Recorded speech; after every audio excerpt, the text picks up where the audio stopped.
All right, glad to have you here with us at 5 o'clock. Of course, snowy weather, that is our top story tonight. Right, and we've got all kinds of issues with the roads that we've been following today. But first, let's check in with Chief Meteorologist Michael Coates. Now, Michael's been tracking the storm. What can we expect tonight? Well, the good news is if you're traveling tonight, we are seeing the snow thinning out. We have clearing skies, but now the danger, it's going to get awfully cold tonight, so we have to worry about black ice, and it's still a bit breezy on the backside of today's storm, and so blowing and drifting snow will still be a concern overnight through tomorrow morning.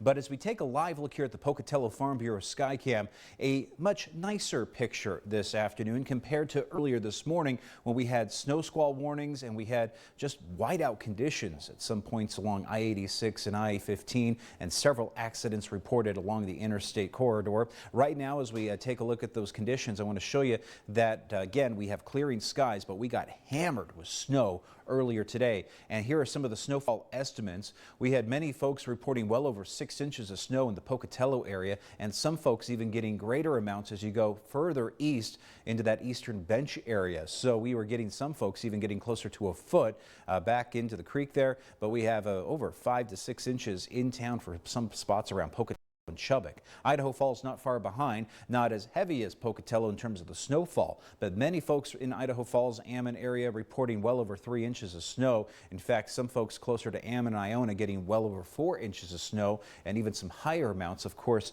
on the foothills as you're getting just east of town as you go up towards Cumorah Loma. Now, as we go over First Alert Viper radar, you can see there's still pockets of snowy weather hanging out into far eastern Idaho and western Wyoming valleys. The snow is slowly starting to come to an end here for tonight with some breezy conditions still out there. Let me take you into Rexburg, where we got a few areas of light steady flurries, and this also continues into Teton County, Idaho, and then also into the Wyoming side of things here. Even though the radar beam does cut off a bit into Jackson, we still have some scattered snow over the next few hours working in that direction.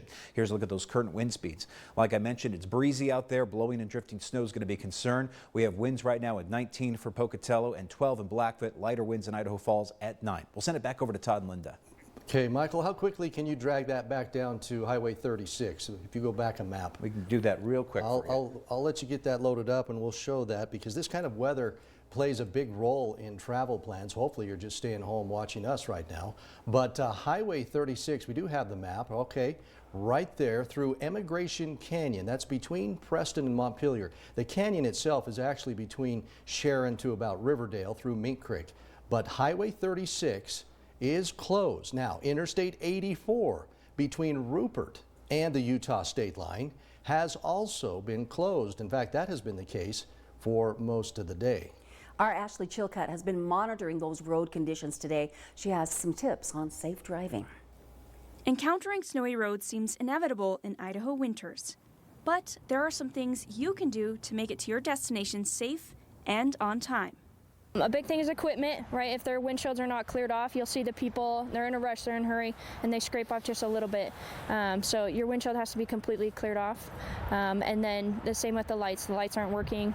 More important in this weather to be able to see. So equipment like that, and then also speed. There's the maximum speed, but then there's also speed too fast for conditions. So anytime the roads or the traffic is bad, then you need to slow down despite what the speed limit is. Clear your car and slow down. That's the simple advice from Idaho State Police Corporal Amanda Ward. Otherwise, you might get pulled over, or worse, get in a car accident. The chances of that are higher if your vehicle is in cruise control when you have to make an emergency stop. Using cruise control is a really bad idea most of the time because you don't have that quick ability to just take your foot off the gas and already start slowing yourself down. The car is going to continue to do things. It's not reading the road surface. It expects you to still do that. That's according to Matthew Condi from AAA Idaho. Ultimately, drivers should be mindful of the speed limit, road conditions, and their own driving abilities when traveling anywhere in the snow. So, what should you do if you find yourself slipping and sliding off the road? If you feel yourself starting to slide, then you want to keep steering in the direction that you want to go. If the back end kind of starts kicking out to one side or the other, You just want to make sure you're actively turning your wheel back to keep yourself straight so that you can come out of that fishtail and head back where you want to be. So it's important to stay in your car. We've had people get out of their cars and you're harder to see than your car is. So stay in your car, turn on your flashers, and call someone immediately. All right, the snow removal. Let's talk about that. It is dependent upon county and state schedules and, of course, their protocols. The city of Idaho Falls will not send out plows unless there are 2 inches of snow or more. After that, the plows will remove snow from a priority road first.